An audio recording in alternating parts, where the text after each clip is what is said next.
సమగ్ర శిక్ష ఉద్యోగులందరూ కూడా మీ యొక్క న్యాయమైన డిమాండ్లు ఏవైతే ఉన్నాయో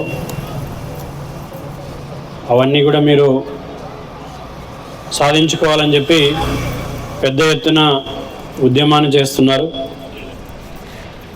సరే, సమస్యలు మనకి సాధిస్తాయా, అవి నెరవేరుతున్నాయా లేదని పక్కకు పెడితే ఒక రకంగా ముఖ్యంగా మిమ్మల్ని అందరినీ నేను అభినందించాలి. ఎందుకంటే సమాజంలో రాంగ ఏమవుతుందంటే ప్రతి విషయాన్ని సర్దుకుపోయే ఒక మనస్తత్వం ఏర్పడుతుంది. ఏదో నడుస్తుందిలే, ఏదో వస్తుంది కదా, 10,000 20,000 అని మన యొక్క హక్కులని కానీ మన యొక్క బాధ్యతలు కానీ మనము మర్చిపోతున్నాము. వాటిపైన గళమెత్తడం లేదు. ఆ మొదటి ప్రయత్నాన్ని మనము మీరు చేసినా ఎవరు చేసినా కూడా మనం అభినందించవచ్చు. ఆ రకంగా ఈరోజు ఉన్న ఇంతమంది మహిళా మూర్తులు ఉన్నారు. మరి మీరందరూ ఇక్కడ పురుషులు ఉన్నారు. మీరందరూ కూడా విద్యావంతులు, విద్యా వ్యవస్థకి మూల స్తంభాలు. సర్వేపల్లి రాధాకృష్ణ అని చెప్పేవారు, దేశ భవిష్యత్తు అనేది పార్లమెంట్లో నిర్ణయించబడదు, అది పాఠశాలలో నిర్ణయించబడుతుందని. విద్యా వ్యవస్థ ఈ సమాజానికి మూల స్తంభము, విద్యార్థులే దానికి పిల్లర్ల స్తంభాలని చెప్పారు. అంటే మీరు ఎంత అత్యంతమైన కీలకమైన వ్యవస్థలో మీరు భాగస్వామ్యమో ఈరోజు మన పెద్దలు చెప్పి వెళ్ళిపోయారు. అయితే కొన్ని కంట్రీస్లో మనం చూస్తే హైయెస్ట్ పే స్కేల్ ఎవరికి ఉంటుందంటే టీచర్లకే ఉంటుంది. బెస్ట్ ఎడ్యుకేషన్ సిస్టమ్ ఉన్న కొన్ని కంట్రీస్ ఉన్నాయి. ఎందుకంటే విద్యా వ్యవస్థ పటిష్టంగా ఉంటే టీచర్లు వాళ్ళ మనసు పూర్తిగా వాళ్ళకి అన్ని సౌకర్యాల నుండి వాళ్ళ మనసు పూర్తిగా విద్యా వ్యవస్థ పైన పెడితే అద్భుతమైన సమాజ నిర్మాణం అవుతుంది. కానీ టీచర్లే అరకొర వసూలుతో నుండి ఇక్కడే ఈ స్కూల్లో దాదాపు ఇప్పటికీ 4 సంవత్సరాలు అయింది. డిగ్రీ కాలేజ్ స్టార్ట్ చేసింటే 150 మంది విద్యార్థులు ఉన్నారు. దాంట్లో ఎక్కువ మంది అమ్మాయిలే ఉన్నారు. లెక్చరర్లో దాదాపు 90% మంది లేడీస్ ఉన్నారు. ఇంతవరకు కాలేజ్కి బిల్డింగ్ లేదు. వాళ్ళు టాయిలెట్కి వెళ్ళాలంటే స్టూడెంట్స్ టీచర్స్ ఊర్లో ఈ టౌన్లోకి వెళ్తున్నారు ఇంట్లో అంటే వ్యవస్థలో మనము విద్యా వ్యవస్థ పట్ల ఎంత వివక్ష చూపుతున్నామో, మనకి ఎంత నిర్లక్ష్య భావం ఉందనేది మనకు తెలుస్తుంది. బట్ దీనికి అందరికి కూడా కారణం ఏంటంటే మనలో ఎక్కడో కూడా ప్రశ్నించాలి, పోరాడాలనే భావన తగ్గిపోవడమే కారణం. ప్రభుత్వాలని మనమే ఎన్నుకుంటున్నాం కదా, ప్రభుత్వాలని నిర్ణయించేది ఎవరు? మనమే. తర్వాత ఈ ప్రజాస్వామ్యంలో చాలాసార్లు మనం ఎప్పుడైతే కీలకమైన దశ ఉంటుంది ఆ దశలో మనం ఏం చేస్తామంటే చాలాసార్లు మనము దూరంగా ఉంటాం. నిర్ణయం తీసుకునే సమయంలో నిర్ణయం తీసుకోం. మనం సంవత్సరం అంతా బాగా చదువుతాడు కానీ ఎగ్జామ్ ముందు 2-3 రోజులు ఉంటుంది.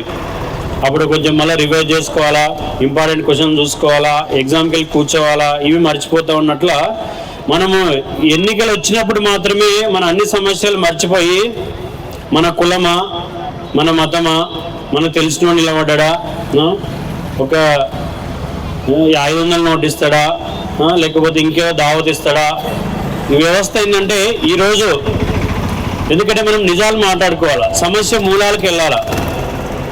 నేను కూడా ఉద్యమాలు నడిపిన 2023-24లో 13 మెడికల్ కాలేజీలకు ఉమ్మడి ఆంధ్రప్రదేశ్లో నేను 43 రోజుల సమ్మె చేశాను. అప్పుడుండే చంద్రబాబు నాయుడు గవర్నమెంట్ పైన.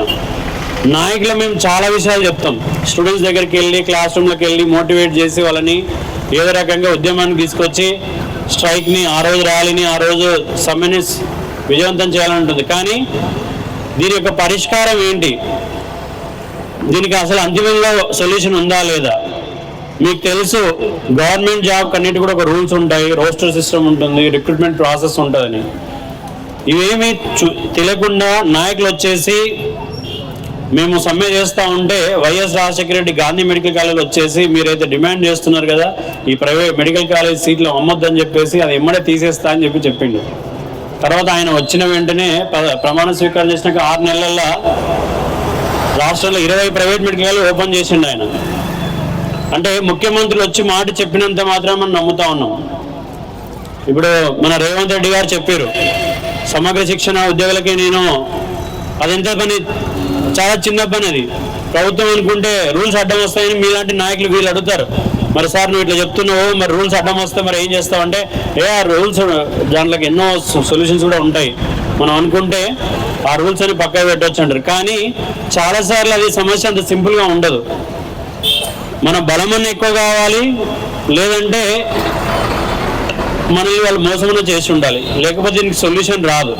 ఎందుకంటే రాజేశ్వరి టీచర్ నాకు 2-3 రోజుల కింద ఫోన్ చేసింది, సార్ ఇట్లా ఉద్యమం చేస్తున్నాం మీరు మద్దతు తెలుపాలంటే నేను సబ్జెక్ట్ తెలుసుకోవాలి. ఎందుకంటే ఎన్నోసార్లు సమ్మెలు 43 రోజులు ఇంకా అంటే అలసిపోయినాం, మొత్తం సమ్మెలు చేసి చేసి చేసి ఇంకా ఇంట్లో పేరెంట్స్ అందరూ డబ్బులు అయిపోతాయి, ఫ్లెక్సీ గడ్డలు, బ్యానర్ గడ్డలు, టెంట్ ఇవన్నీ అయిపోయినాక కూడా సమస్యకి సొల్యూషన్ కనపడకపోతే చాలా ఇబ్బంది పడతారు. ఫస్ట్ ఇబ్బంది పడేది అంటే నాయకులు. తర్వాత మీరందరూ కూడా సమయం వదిలిపెట్టి ఇంటికి వెళ్ళినప్పుడు ఒకసారి ఏమైందంటే ఆ 15 రోజులు 20 రోజులు మన శాలరీ కూడా పోతుంది. ఇవన్నీ మనం ఆలోచించాలంటే ఎండ్ పాయింట్ మనం దీన్ని ఎట్లా సాధించుకోగలం, దానిపైన కొంత తీవ్రమైన డిస్కషన్ జరగాలి. ఇది చేస్తే చాలా గట్టిగా పెద్ద ఎత్తున చేయాలి. ప్రభుత్వం పడిపోతే తప్ప ఇలాంటివి కావు. ఎందుకంటే రూల్స్ ఉంటాయి, స్టాండింగ్ రూల్స్ ఉంటాయి, వాటికి అగెనిస్ట్గా వెళ్ళాలి అంటే ఆ ప్రభుత్వం ఒక క్యాబినెట్ స్పెషల్ మీటింగ్ పెట్టి స్పెషల్ డిస్కషన్ చేసి తన యొక్క ఎక్స్ట్రాడినరీ పవర్స్ ఉంటాయి స్టేట్ కొన్ని సందర్భాల్లో, ఆ సందర్భాన్ని క్రియేట్ చేసి ఇప్పుడు ఎంతో మంది యువత వాళ్ళు ఎట్లా అంటారంటే మళ్ళీ రెగ్యులేషన్ ప్రాసెస్లో రావాలంటారు. సో వీటన్నిటిలో దీన్ని చేయాలంటే మీరు గట్టిగా, ఇంకోటి మొదటి రోజు ఎంత గట్టిగా చేస్తాం మనం ఏమనిపిస్తుంది అంటే ఈ రోజుగా స్టార్ట్ చేసింది పెద్ద ఎత్తున ముమ్మరం చేద్దామని అనుకుంటారు. కానీ అట్లా కాదు, పోయే కొద్ది మన సమ్మె వీక్ అవుతూ ఉంటుంది, అలసిపోతూ ఉంటారు, మనలో కొంతమంది పక్కకి వెళ్ళిపోతారు. ప్రభుత్వం కూడా ఏం చేస్తుంది అంటే మన మధ్యలో గొడవలు పెట్టాలని చూస్తుంది. ఎవరికో కొంతమందికి కుల పిచ్చి ఉంటుంది, ఎవరికో కొంతమందికి రాజకీయ పార్టీ పిచ్చి ఉంటుంది. సో వాళ్ళని కాబట్టి మొత్తం మీ ఎనర్జీ ఎంత ఉందో మొత్తం పెట్టి సమ్మె చేయండి. మేము వెనుక ఉన్నాం. మేమందరం కూడా ఈరోజు ప్రతిపక్ష పార్టీలో ఉన్నాము. మాకుండే బాధ్యత ఏంటంటే ప్రజా సమస్యల పట్ల ఎవరైతే పోరాడుతున్నారో, సమస్యలు మీవి, పోరాటం కూడా మీది, కేవలం మేము మద్దతు ఇస్తున్నాము. మీకు ఒక డాక్టర్గా నేను ఏం చేయగలనంటే ఈ సమ్మె చేస్తున్న వాళ్ళు ఎవరైతే ఉన్నారో మీ అందరి ఆరోగ్యాన్ని నేను చూసుకోగలను. మీరు పోరాడండి, ఉపవాసం ఉంటారా ఏముంటారో, పూటకు అన్నం తినకపోయినా కూడా కానీ కలిసి గట్టిగా పనిచేయండి, ముందుకెళ్ళండి. ఎందుకంటే మీది సమస్య జటిలమైంది. ఇంకోటి ఏమైందంటే ఒక వారం చేస్తాము, అలసిపోతాము, వాళ్ళు ఏదో చెప్తారు, చెప్పినాక వెంటనే మనకి ఏమనిపిస్తుందంటే ఏదో ఫలితం వచ్చేసిందని చెప్పేసి ఒకసారి మన నాయకులు కూడా మనల్ని మభ్యపెడతా ఉంటారు. ఏమైనా సమ్మె ఆపేస్తాము, మళ్ళీ ఒక 1 year 2 years అవుతుంది. అట్లా సంవత్సరం ఇట్లా కొన్ని సంవత్సరాలు నడిచిపోతూ ఉంటుంది. దాదాపు ఇంకా మీరు పెద్దగా అయిపోయి మళ్ళీ మీ పిల్లలు వస్తే మీరు మీ రిటైర్మెంట్ ఏజ్ కూడా రావచ్చేమో. కాబట్టి అలా జరగొద్దు అంటే దాన్ని తాడో పేడో తేల్చుకోవాలి. సమస్య ఎంత లేట్ అయితే సమస్య అంత జటిలమవుతుంది, గుర్తుపెట్టుకోండి. అలా జరగకూడదంటే దీన్ని కార్యాచరణ ఏంటి, దీంట్లో మీరు ఎంత సీరియస్గా ఉన్నారు, దానికి ఎట్లా. ఎందుకంటే నేను 2004లో ఉద్యమం నడిపాను, 2005లో ఉద్యమం నడిపాను, 2006లో ఉద్యమం నడిపాను, 2007లో నడిపాను, 2008లో నడిపాను. ప్రతి సంవత్సరం నేను మెడికల్ కాలేజ్లో ప్రతి ఇయర్ స్ట్రైక్ జరిగేది. నేను కాలేజ్ వదిలిపెట్టినాక స్ట్రైకులు బంద్ అయినాయి. ఎందుకు మీకు చెప్తున్నా అంటే మనం వ్యూహం పన్నితే ప్రభుత్వం దిగి రావాలా, ప్రభుత్వానికి భయం కావాలి. ఇప్పుడు ఆయనకు చేయాలని లేకపోతే అయితే అన్నాడు కదా, ఆ రోజు చేయాలని ఆయనకు ఉంది, కానీ ఆయన కొన్ని ఇబ్బందులు ఎదుర్కోవాలి, దాన్ని ఎదుర్కోవడానికి సిద్ధంగా లేడు. ఎప్పుడు సిద్ధమవుతాడంటే ఆయన కింద ఉన్న కుర్చీని మనము లాగకపోయినా అట్లీస్ట్ లాగుతున్నట్టు కొంచెము మనము బలప్రయోగం చేయాలి. చేయడానికి సంకల్పం చేయండి. ఆయనే మన ముఖ్యమంత్రి, ఆయన్ని కుర్చీలో ఆయనే కూర్చోబెడదాం, మధ్యలో ఎవరైనా వస్తే కూడా లేదు ఈయనే మా ముఖ్యమంత్రి అని చెప్పి మనం ఆయన పక్కన నిలవాలి. కానీ మన డిమాండ్లు మనం నెరవేర్చుకోవాలి. ఇది మన లక్ష్యం, గుర్తుపెట్టుకోండి. ప్రభుత్వానికి మనం వ్యతిరేకం లేము, కానీ ఎవరైతే వాళ్ళు మాట ఇచ్చిర్రో ఆ మాట కూడా మనకు సంబంధించిన మాట గురించి మేము అడుగుతున్నాం. వేరే వాళ్ళకి ఎన్నో ఇచ్చారు, మాకు సంబంధం లేదు. అది మన సమగ్ర శిక్షా ఉద్యోగుల పట్ల ప్రభుత్వం ఎక్కడైతే ఫెయిల్ అయిందో అదొక్కటే మనం మాట్లాడాలి, వేరే విషయాలు మనం మాట్లాడాలి. ఎందుకంటే ఈ ఉద్యమాన్ని పక్కదారి పట్టించడానికి మనం మాట్లాడిన వీడియోలు క్లిప్పులు తీసుకెళ్ళి సీఎంని అందరిని రెచ్చగొట్టే వాళ్ళు చాలా మంది ఉంటారు. కాబట్టి ఉద్యమం కరెక్ట్ పద్ధతులు తీసుకెళ్ళండి. మీకు మేము సంపూర్ణంగా మద్దతు ఇస్తున్నాము. ఒక ప్రతిపక్ష పార్టీగా ఆల్రెడీ మా జిల్లా అధ్యక్షుడు 2 రోజుల కింద ఇక్కడికి వచ్చి మీకు సంఘీభావం తెలిపాడు. మరి నేను కూడా మీరు ఎవరైతే యాక్టివ్ కార్యకర్తలు ఉన్నారో మీరు సమయం ఇస్తే కూర్చొని ఇంకా కూడా దీన్ని ఎట్లా వదిలితే నా వంతుగా ఆలోచనలు ఇస్తాను. నేను ఫలితము శ్రమ అంతా మీరే. కాబట్టి మేము పూర్తిగా సంపూర్ణంగా మద్దతు ఇస్తాము. ఇంకా ముందు కొనసాగించండి. షార్ట్ టైం పెట్టుకోండి, 10 రోజులే చేద్దామని ముందే డిసైడ్ అయిపోండి. ఆ 10 రోజులలో రోడ్లు బ్లాక్ అవ్వాలి, ప్రభుత్వము స్తంభించిపోయే స్థితికి రావాలి. అలా రావాలి. లేదు చూద్దాము, ఒక 10 రోజులు ధర్నా, ఇంకో 10 రోజులు ర్యాలీ, ఇంకో 10 రోజులు రిలే నిరాక్ష, అట్లా తీసుకుంటూ పోతే మాలాక 43 రోజులు అవుతుంది. ఎందుకంటే అన్ని చేసినాక మేము చేతులు కాల్చుకున్నాక మీకు చెప్తున్నాము. ప్లాన్ చేయండి.